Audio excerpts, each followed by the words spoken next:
আমি অবশ্যই গর্বের সাথে বলবো এই পৃথিবীর ইতিহাসে this is the first time যে 24 ডেজে আমরা আমাদের সকল ভ্যাকসিনের একটা বাম্পার স্টক সরবরাহ নিতে সক্ষম হয়েছি।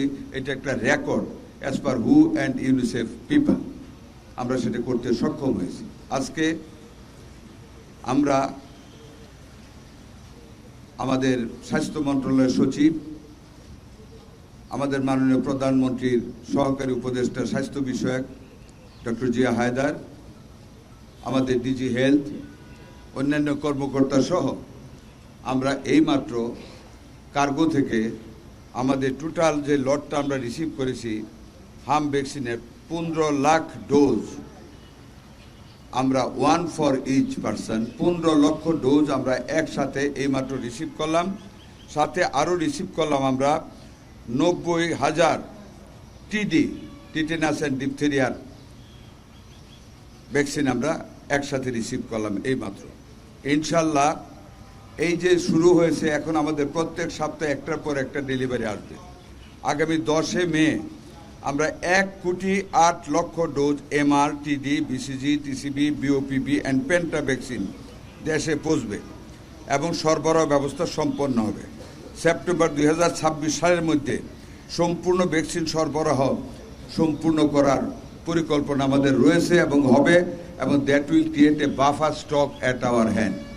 সুতরাং এই মুহূর্তে আপনাদেরকে আমরা দৃঢ়তার সাথে বলি, ইনশাল্লাহ আমাদের ভ্যাকসিনের কোনো রকম ঘাটতি নেই, স্টক ঘাটতি পড়ার কোনো সম্ভাবনা নেই। আমরা UNICEF, world health organisation, Gavi এবং গ্লোবাল হেলথ ফান্ডকে আমরা আমাদের সরকারের পক্ষ থেকে আমরা ধন্যবাদ জানাচ্ছি। আমরা গত মাসের 4 তারিখ থেকে পর্যায়ক্রমে আমরা এই ভ্যাকসিনেশনটা শুরু করেছিলাম। আমরা অ্যাজ অন ইয়েস্টারডে ইভিনিং আমরা 93% টার্গেট আমরা অ্যাচিভ করেছি। আল্লাহর রহমতে 93% আমরা অ্যাচিভ করেছি। আগামী 2-4 দিনের ভিতরে আমরা 100% টার্গেট অ্যাচিভ করে ফেলবো ভ্যাকসিনেশনের কাভারেজ হবে। হামকে চ্যালেঞ্জ করার মতন আমাদের কোনো রকম অব্যবস্থাপনা নেই। আপনারা জানেন এরই মধ্যে আমরা সম্ভাবনা থেকে যদি হামের রোগী আরও বেড়ে যায়, কারণ একটা কথা আপনাদেরকে বলি, আরও কয়েকবার বলেছি, আমরা যে ভ্যাকসিনটা দিচ্ছি, আজকে যে ভ্যাকসিনটা দেওয়া হচ্ছে, it will create the antibody by next 3 weeks.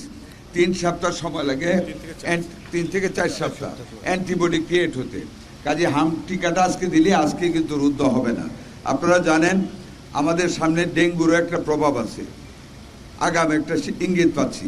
হামকে মোকাবেলা করার জন্য আমাদের পর্যাপ্ত স্ট্রাকচারাল ফেসিলিটি রয়েছে, বেড রেডি করে রেখেছি। ওভার অ্যান্ড এবাভ আমরা ঢাকা মেডিকেল অডিটোরিয়ামের সাথে অলরেডি 20 শয্যা বিশিষ্ট সেনাবাহিনী থেকে আরেকটা mobile hospital including air condition সহ আমরা রেডি করে রেখেছি, স্থান রেডি করে রেখেছি।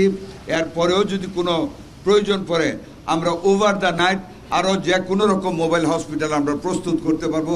All equipment, bed and other auxiliaries item আমাদের কাছে প্রস্তুত রয়েছে। আমাদের মিজেল রয়েছে, আমাদের ডাক্তার নার্সকে আমরা প্রস্তুত রেখেছি। যে কোনো সময় যে কোনো জায়গায় ইনশাল্লাহ আমরা দিতে পারবো। আমাদের যে অব্যবস্থাপনাটা ছিল সেটা হলো শর্টেজ অফ ভ্যাকসিন, যেটার জন্য বিগত সরকাররা দায়ী। তারা শূন্য স্টক রেখে গেছে। তারা 4 বছর অন্তর যে ক্যাম্পিংটা করার কথা ছিল তারা সেটা করেনি। তারা 24-25-এ কোনো ভ্যাকসিনেশনে যায়নি, কোনো ভ্যাকসিন কালেক্ট করেনি। এইগুলি সকলগুলির অ্যাকুমুলেটেড অ্যাডভার্স ইফেক্টটা আমাদের উপর পড়েছে। কিন্তু আল্লাহর রহমতে আন্তর্জাতিক সংস্থার সহযোগিতায় আমাদের সকল মাননীয় সদস্য যারা আমরা স্বাস্থ্য মন্ত্রণালয়ে কাজ করি, মাননীয় প্রাইম মিনিস্টারের অবিচল দক্ষতায় এবং দেখাশোনা করায়, ওনার ক্যারিসমেটিক লিডারশিপে, নির্দেশনায় আমরা এগুলো ওভারকাম করতে আমরা সার্থক হয়েছি ইনশাআল্লাহ। এবং আমি বলি সবচেয়ে সহযোগিতা পেয়েছি আমরা আপনাদের কাছ থেকে, যে আপনারা বিভিন্ন জায়গা থেকে বিভিন্ন মেসেজ আমাদেরকে দিয়ে আমাদের কার্যক্রমটা জাতির কাছে তুলে যে পজিটিভ একটা অ্যাটিটিউড মানুষের সৃষ্টি করেছেন, এটা তো আমরা অনেকটা সার্থক হয়েছি। কাজে আপনাদের প্রতি আমরা কৃতজ্ঞ।